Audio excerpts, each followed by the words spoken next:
Hello, എല്ലാവർക്കും നമ്മുടെ പുതിയൊരു വീഡിയോയിലേക്ക് സ്വാഗതം. സ്വാഗതം. കുറേ ദിവസത്തിന് ശേഷമാണ് ഇങ്ങനൊരു വീഡിയോ ചെയ്യുന്നത്. അതായത് സന്തോഷം എന്ന് പറഞ്ഞാൽ ഇങ്ങനെ ചിരിച്ചുകൊണ്ടൊരു സംഭവം ഇരിക്കുന്നത്. അപ്പം എല്ലാവർക്കും അറിയാം, നമ്മൾ ഹോസ്പിറ്റലിൽ ആയിരുന്നു. നമ്മൾ ഒട്ടും പ്രതീക്ഷിക്കാതെ എല്ലാ കാര്യങ്ങളും അങ്ങനെയാണല്ലോ നമ്മുടെ ലൈഫിലേക്ക് വരിക. ഒട്ടും പ്രതീക്ഷിക്കാതെയാണ് ഓരോ കാര്യങ്ങൾ വരിക. അപ്പം ഒരുപാട് പേര് വിവരം അറിഞ്ഞിട്ട് ഒത്തിരി പേര് നമ്മുടെ വീഡിയോ കണ്ടിട്ട് വിളിച്ചിട്ടുണ്ടായിരുന്നു. അതുപോലെ തന്നെ മെസ്സേജ് അയക്കുന്നു, ഒരുപാട് കമൻസും കാര്യങ്ങളും ഒക്കെ നമ്മൾ കാണുന്നുണ്ടായിരുന്നു. ഇന്നലെ ഒന്നും വീഡിയോ ചെയ്യാനായിട്ട് പറ്റിയില്ല, അറിയാമല്ലോ. അപ്പം അതുകൊണ്ട് ഒത്തിരി പേര് വിളിച്ചന്വേഷിച്ചു എങ്ങനെയുണ്ട് ഇപ്പോൾ എന്നുള്ളത്. അപ്പോൾ നമ്മൾ എന്തായാലും വീട്ടിലുണ്ട്. ഇപ്പം അവസ്ഥ എന്താണെന്ന് ചോദിച്ചു കഴിഞ്ഞിട്ടുണ്ടെങ്കിൽ ഇപ്പോഴും ചെറുതായിട്ട് വേദനയുണ്ട്, മരുന്നുണ്ട്. അതായത് ഞാനന്ന് തലേദിവസം തുടങ്ങിയതാണ് വേദന. തുടങ്ങിക്കഴിഞ്ഞിട്ട് ഞാനോർത്ത് കുഴപ്പമൊന്നുമില്ല, കുഞ്ഞിനെ എടുത്തതിൻ്റെ ആയിരിക്കാമെന്ന്. കാരണം ഞാൻ ബൈക്കൊന്ന് വാഷ് ചെയ്യാൻ കൊടുക്കാൻ വേണ്ടി പോയി. അപ്പം ഇവിടെ തൊട്ടടുത്തൊരു ഷോറൂമുണ്ട്, ഈ ബൈക്കിൻ്റെ ഷോറൂമുണ്ട്. അപ്പോൾ അവിടെയാണ് നമ്മൾ ഒരു പ്രാവശ്യം സർവീസ് ചെയ്തത്. അവിടെ നിന്ന് അങ്ങ് ഇറങ്ങിപ്പോയി കഴിഞ്ഞിട്ട് അവിടെ ഇച്ചിരി തിരക്കാന്ന് പറഞ്ഞപ്പോൾ ഞാൻ വണ്ടി ഒന്ന് തിരിച്ചു കഴിഞ്ഞപ്പോഴത്തേനും വണ്ടി ഒന്നിങ്ങനെ ചെറുതായിട്ടൊന്ന് മറിയുന്ന പോലെ, അതായത് ഇല്ല. അപ്പം ഞാനത് ശരിക്കും നമ്മുടെ ബലം കൊടുത്ത് പിടിച്ചു. അപ്പം അതൊക്കെ ആയിരിക്കാം എന്ന് വിശ്വസിക്കുന്നു, അറിയില്ല. കാരണം ഇങ്ങനെ പിടിച്ചു കഴിഞ്ഞു. പക്ഷെ ഇങ്ങോട്ടാണ് ചെരിഞ്ഞത്, റൈറ്റ് സൈഡിലേക്കാണ് ചെരിഞ്ഞത്. പക്ഷേ എൻ്റെ ഇടതുവശത്താണ് ഇപ്പോഴും പെയിൻ ഉള്ളത്. അപ്പം അങ്ങനെ തലേദിവസം തുടങ്ങി. പിന്നെ അത് പിറ്റേ ദിവസമായിരുന്നു, അതായത് ഞാൻ ഹോസ്പിറ്റലിൽ പോയെന്ന് രാവിലെ നല്ല രീതിക്ക് വേദന തുടങ്ങിയെന്ന് പറഞ്ഞാൽ നമുക്ക് ചെരിഞ്ഞ ഒരു സൈഡിലോട്ട് കിടക്കാൻ പറ്റുന്നില്ലാത്തൊരവസ്ഥയായിരുന്നു. അങ്ങനെയാണ് ഹോസ്പിറ്റലിൽ പോയത്. സാധാരണ ഇങ്ങനത്തെ അവസരങ്ങളിൽ ഒരാൾ കൂടെ വേണം എന്നുള്ളതാണ്. പക്ഷേ കുഞ്ഞുള്ളത് കൊണ്ട് നമുക്ക് അങ്ങനെ പെട്ടെന്ന് അവരുടെ ഇത് നോക്കണമല്ലോ. അപ്പം ഞാൻ ഹോസ്പിറ്റലിൽ പോയപ്പോൾ അവരാദ്യം പറഞ്ഞത് ബൈസ്റ്റാൻഡർ വേണം, കൂടുതൽ ആൾ വേണം എന്നാണ് പറഞ്ഞത്. എന്നോട് കുറേ പ്രാവശ്യം പറഞ്ഞു ആരെങ്കിലും വിളിക്കുകയെന്ന്. ഞാൻ പറഞ്ഞു അങ്ങനെ ഒരു വൈഫ് ഉള്ളൂ, അപ്പം കുഞ്ഞുള്ളതുകൊണ്ടാണ് ഞാൻ കൂടുതൽ വരാത്തതെന്ന് പറഞ്ഞു. ആരെങ്കിലും ഫ്രണ്ട്സിനെങ്കിലും വിളിക്കാൻ പറഞ്ഞു. നമുക്കിവിടെ ആരും അങ്ങനെ ഇല്ലല്ലോ. കുറേ പ്രാവശ്യം പറഞ്ഞു. ഞാൻ പറഞ്ഞു കുഴപ്പമില്ല, ഇറ്റ്സ് ഓക്കെ എന്ന് പറഞ്ഞു. എന്തോ ദൈവവാഹത്തിന് അങ്ങനെ ഒരു മുന്നോട്ട് പോയി. പിന്നെ അതൊരു ഡോക്ടർ, അത് കാർഡിയോളജി ഡിപ്പാർട്ട്മെൻറ്റോട്ട്, അതായത് ECG എടുത്തു. ECG എടുത്തിൽ ചെറിയ വേരിയേഷൻ ആണെന്ന് പറഞ്ഞു. പിന്നെ ബ്ലഡ് ടെസ്റ്റും പറഞ്ഞു. ബ്ലഡ് ടെസ്റ്റ് നെഗറ്റീവ് ആയിരുന്നു. അത് കഴിഞ്ഞിട്ട് അവർ എക്കോ, അപ്പം ഇങ്ങനെ ECG വേരിയേഷൻ ഉള്ളതുകൊണ്ട് നമ്മൾ കാഷ്വാലിറ്റിയിലാണ് പോയത്. കാഷ്വാലിറ്റി പോയി കഴിഞ്ഞ് ഡോക്ടറിനെ അവർ അങ്ങോട്ടും ഇങ്ങോട്ടും സംസാരിച്ച് കഴിഞ്ഞപ്പോഴാണ് എക്കോ എടുക്കാമെന്ന് പറഞ്ഞത്. എക്കോ എടുത്തു കഴിഞ്ഞപ്പോഴത്തേനും എക്കോയ്ക്കകത്ത് കുഴപ്പമൊന്നുമില്ല. പിന്നെ അവിടെ മേളിൽ ചെന്ന് വീണ്ടും ഒരു ECG എടുത്തു. ECG എടുത്തു കഴിഞ്ഞപ്പോഴാണ് അതിനകത്ത് വേരിയേഷൻ ഉള്ളതെന്ന് പറഞ്ഞപ്പോഴാണ് ഒബ്സർവേഷന് കിടക്കാൻ പറഞ്ഞു. അതായത് ഇത് റിപ്പീറ്റ് ചെയ്യണമെന്ന് പറഞ്ഞു. വീണ്ടും റിപ്പീറ്റ് ചെയ്തു. അപ്പോഴും ECGയിൽ അന്നേരത്തിനും ഓക്കെ ആയി. കാരണം ഇതിൻ്റെ അകത്ത് വന്നത് BP കൂടുതലാണ് എന്നുള്ളൊരിത് വന്നായിരുന്നു. അറിയില്ല എങ്ങനെയാണെന്ന്. നല്ല ഹൈ BP ആയിരുന്നു.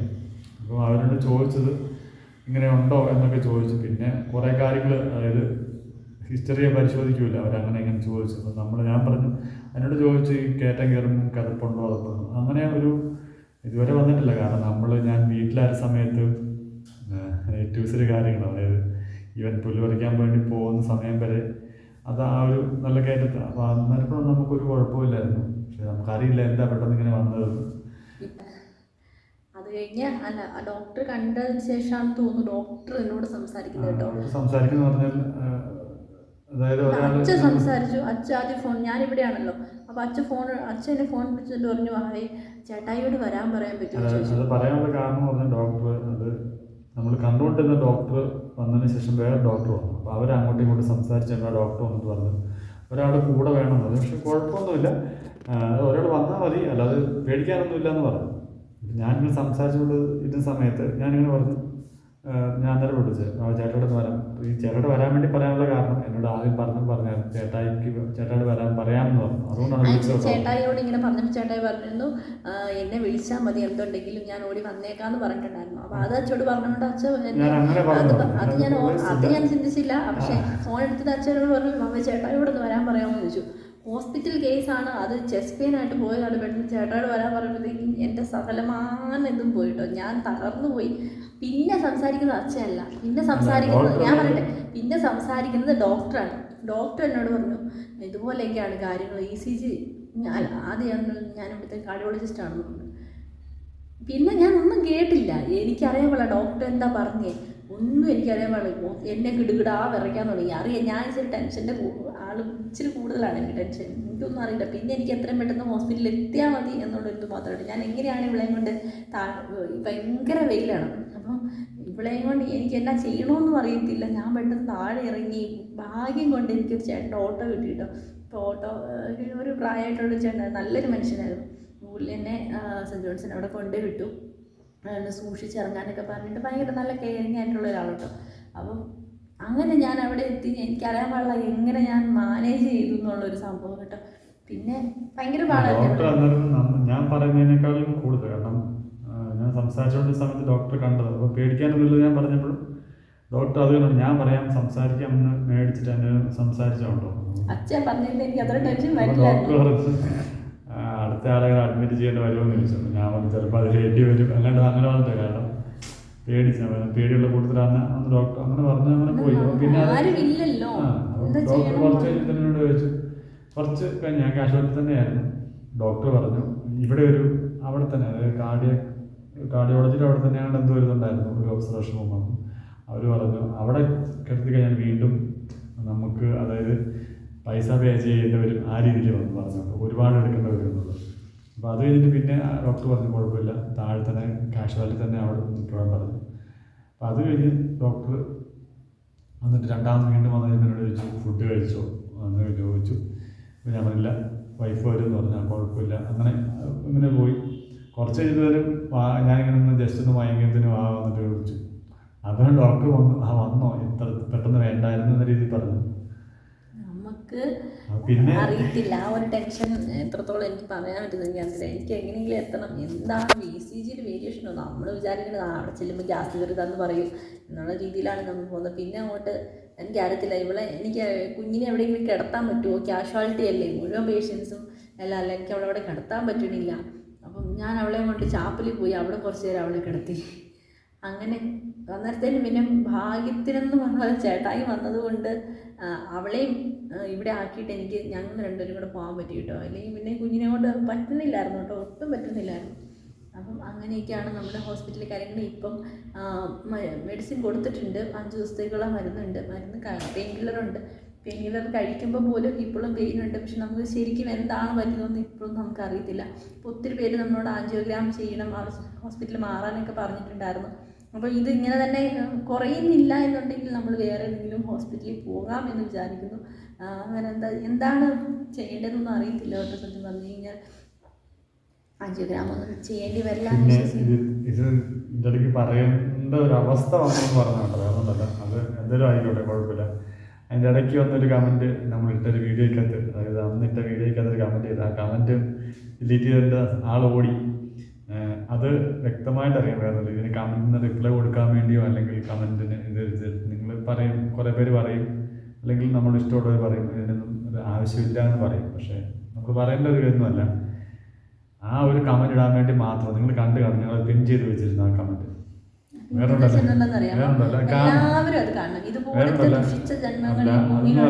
അത് ആ പേര് പോലും ജെന്യുവൻ അല്ല, ഒന്ന് ഫേക്കാണ്. അത് ഒരു ഒരു ആണിന്റെ പേരാണ്, ആണല്ല എന്ന് പറഞ്ഞാൽ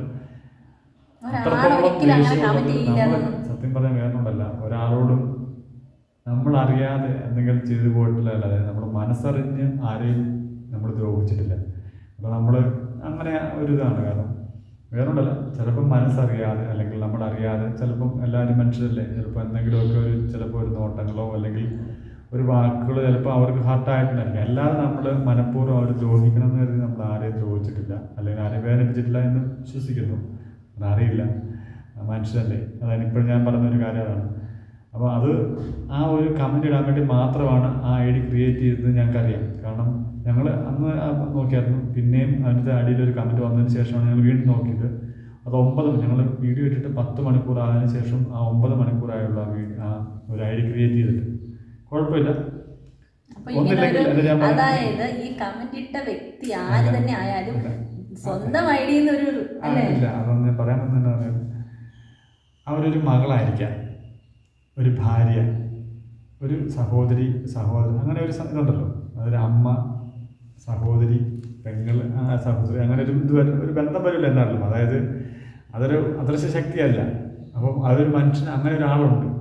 അപ്പം അവരുടെ ആർക്കെങ്കിലും അല്ല അവരുടെ ഇതുപോലൊരു അവസ്ഥ വന്നു കഴിഞ്ഞിട്ട് ഇതുപോലെ നിങ്ങളുടെ ആരിലും ഒരാൾ പറയുമ്പോൾ നിങ്ങൾക്കുണ്ടാകുന്ന വിഷമം, അത് നിങ്ങൾ ചിലപ്പം അവരെല്ലാവരും പറഞ്ഞു ദൈവം തമ്പുരാൻ അങ്ങനെയാണ്. പക്ഷെ ഞാൻ പറഞ്ഞത് അങ്ങനെയല്ല. നിങ്ങൾ മനസ്സിലാക്കണം. അതായത് നമ്മളതിപ്പോൾ ഹോസ്പിറ്റലിൽ കിടക്കുമ്പോഴല്ല ഈ ഒരു കാര്യം പറയേണ്ടത്. കാരണം അവർക്ക് അത്രമാത്രം ദേഷ്യമുള്ളതുകൊണ്ടായിരിക്കാം പറഞ്ഞത്. കുഴപ്പമില്ല, ഞങ്ങളത് അക്സെപ്റ്റ് ചെയ്യുന്നു, കുഴപ്പമില്ല. ഞങ്ങൾക്കിത് വന്നു, നിങ്ങൾക്ക് നാളെ ഇത് വരാതിരിക്കട്ടെ. കാരണം നിങ്ങൾ അനുഭവിക്കുന്ന, ഞാൻ അവിടെ നിൽക്കുമ്പം ഹോസ്പിറ്റലിൽ കിടക്കുമ്പോൾ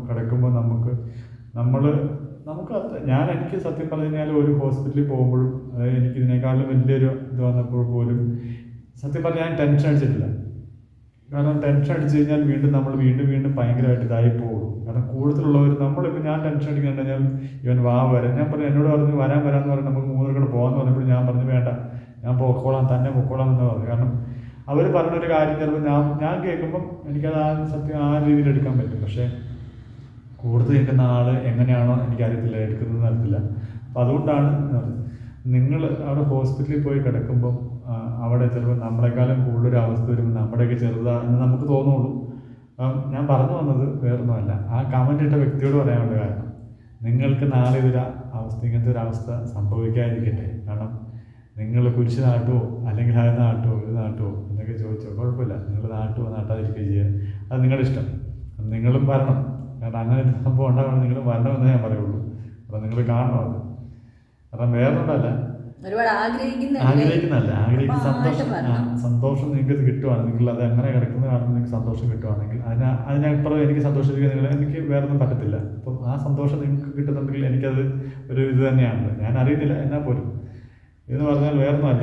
നിങ്ങൾക്ക് ഇങ്ങനെ ഇത്രമാത്രം ദുഷിച്ച് മനസ്സുണ്ടെന്നുണ്ടെങ്കിൽ നിങ്ങളുടെ വീട്ടിലുള്ള കാര്യം ഒന്ന് ഓർത്തായിരിക്കും, വീട്ടിലുള്ളവരുടെ കാര്യം. അത്രമാത്രം ഞാൻ നിങ്ങളെ സത്യം പറഞ്ഞാൽ ആ ഒരു വ്യക്തിയെ വേദനിപ്പിച്ചിട്ടൊന്നും ഇല്ലാന്ന് തോന്നുന്നു.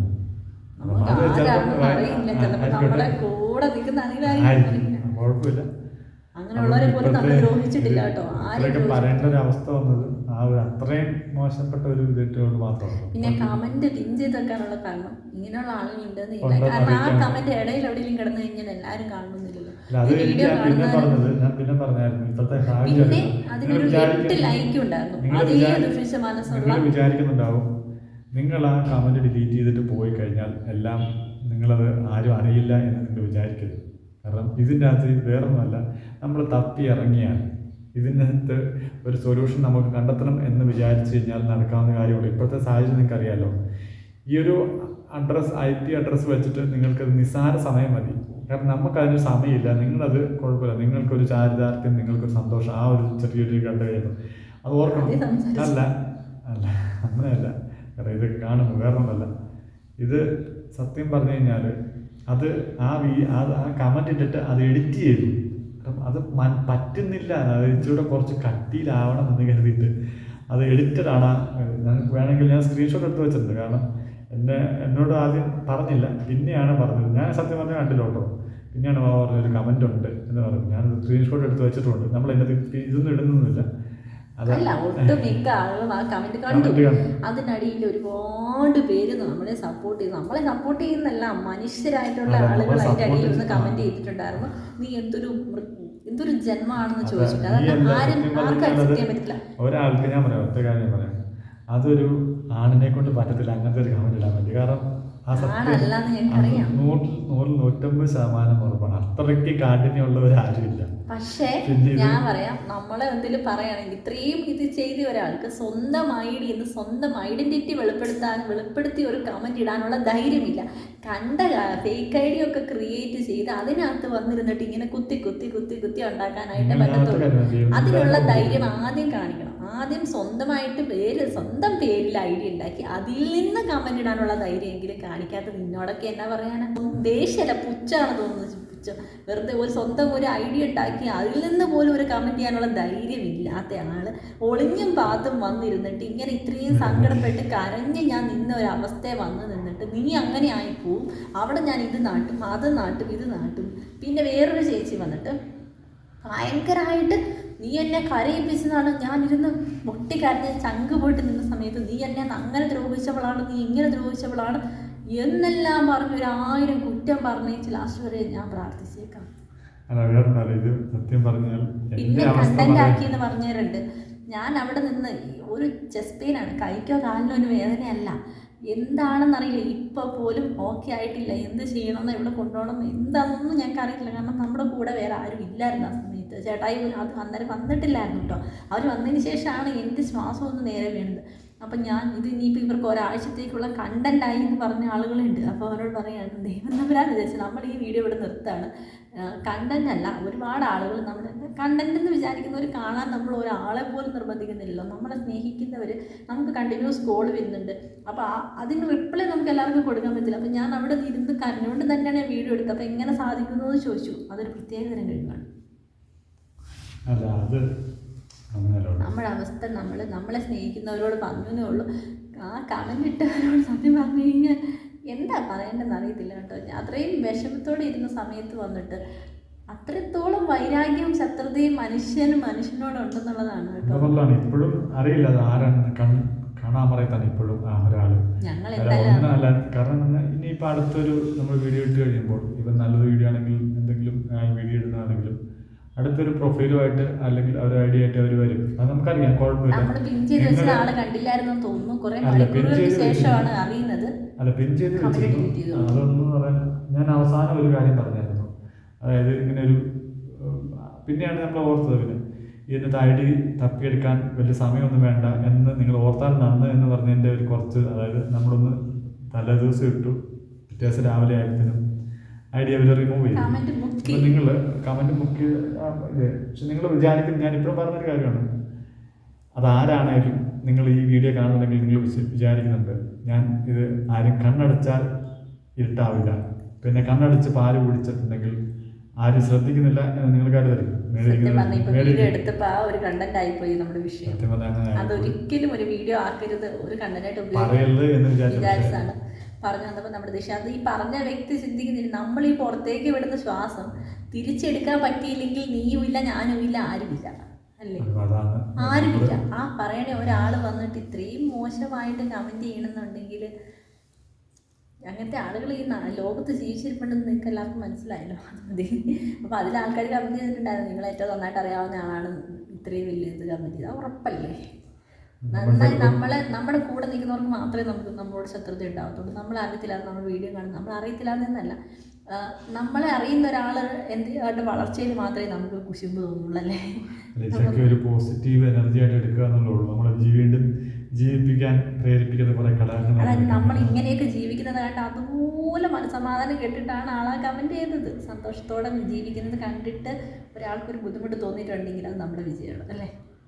അത്രേ ഉള്ളൂ. നമ്മൾ എവിടെ എത്തിയെന്നല്ല പറഞ്ഞത്, ഒന്നുമില്ല. പിന്നെ ഇപ്പോൾ പറഞ്ഞത് ശരിയാവില്ല. പിന്നീട് വേറൊരു കാര്യം ഞാൻ പറഞ്ഞുതരാം. അതൊന്നുമല്ല എന്താ അതെല്ലാം കൂടെ പറഞ്ഞു. ഇപ്പം എല്ലാം കൂടെ പറഞ്ഞു ഞാൻ ആരെയും മുഷിപ്പിക്കുന്നില്ല. ടെൻഷൻ അടിക്കണ്ട. ഇപ്പം സത്യം പറഞ്ഞു കഴിഞ്ഞാൽ അച്ഛനെ കൊണ്ട് ഒരു ജോലിയും ചെയ്യുന്നില്ല കേട്ടോ. കുഞ്ഞിനെ പോലും അച്ഛൻ ഇടയ്ക്കൊക്കെ ഒന്ന് എടുക്കുന്നതേ ഉള്ളൂ. കാരണം പറ്റത്തില്ല, അത്രത്തോളം ഇതാണ്. നമ്മൾ റെസ്റ്റ് കൊടുക്കുക എന്നുള്ളതാണ് മാക്സിമം. നമുക്കത് കുറയാൻ വേണ്ടിയിട്ട് ശ്രമിച്ചുകൊണ്ടിരിക്കുകയാണ്. കുറയ്ക്കണം എന്നുള്ളൊരാഗ്രഹം കൊണ്ട് നമ്മൾ ഒരു പണിയും എന്നാലും ഇടയ്ക്ക് എന്തെങ്കിലുമൊക്കെ ചെയ്യട്ടെ. കാരണം കുറേ കഴിയുമ്പോൾ ഞാൻ മടുക്കും. അവളെ നോക്കി ഇവിടുത്തെ കാര്യങ്ങൾ ചിന്തിക്കും, ഞാൻ മടുക്കും. അപ്പോഴത്തേനും അങ്ങനെ ഇടയ്ക്കൊക്കെ ചെയ്യും. അല്ലാണ്ട് അച്ഛയ്ക്ക് ഫുള്ള് റെസ്റ്റ് കൊടുത്തിരിക്കുകയാണ്. ഫോണെ പോലും അധികം നോക്കേണ്ടതെന്ന് പറഞ്ഞിട്ടുണ്ട്. ഇങ്ങനത്തെ കമൻറ്റുകളൊക്കെ ഒരു ശ്രദ്ധിക്കുകയേ വേണ്ടെന്ന് പറഞ്ഞിട്ടുണ്ട്. അപ്പം കഴിഞ്ഞ 2 ദിവസം മുന്നേ വീഡിയോ എടുത്ത ആ ഒരു സമയത്തെ അവസ്ഥയല്ല ഇപ്പോൾ. അതുകൊണ്ടാണ് ചിരിച്ചുകൊണ്ട് സംസാരിക്കുന്നത്. എന്നാൽ പോലും എന്താണ് ശരിക്കും സംഭവിച്ചതെന്ന് നമുക്കിപ്പോൾ അറിയില്ല. ഒരുപാട് പേര് ഹോസ്പിറ്റലിൽ മാറാൻ പറഞ്ഞിട്ടുണ്ടായിരുന്നു. അപ്പം നോക്കട്ടെ.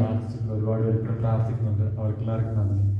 കാരണം ഒരിതാണ്. പിന്നെ നിങ്ങൾ വിചാരിക്കരുത് അവർ വിളിച്ചിട്ട് കോൾ എടുത്തില്ലല്ലോ, അല്ല മെസ്സേജ് പിന്നീടാണ് റിപ്ലൈ തന്നത്. വേറൊന്നുമല്ല, ചില സമയത്ത് നമ്മൾ കാണുന്നില്ല, ചില സമയത്ത് അതുപോലെ ശ്രദ്ധിക്കാൻ പറ്റാത്തൊരവസ്ഥ വന്നു. ആരും വിചാരിക്കരുത്.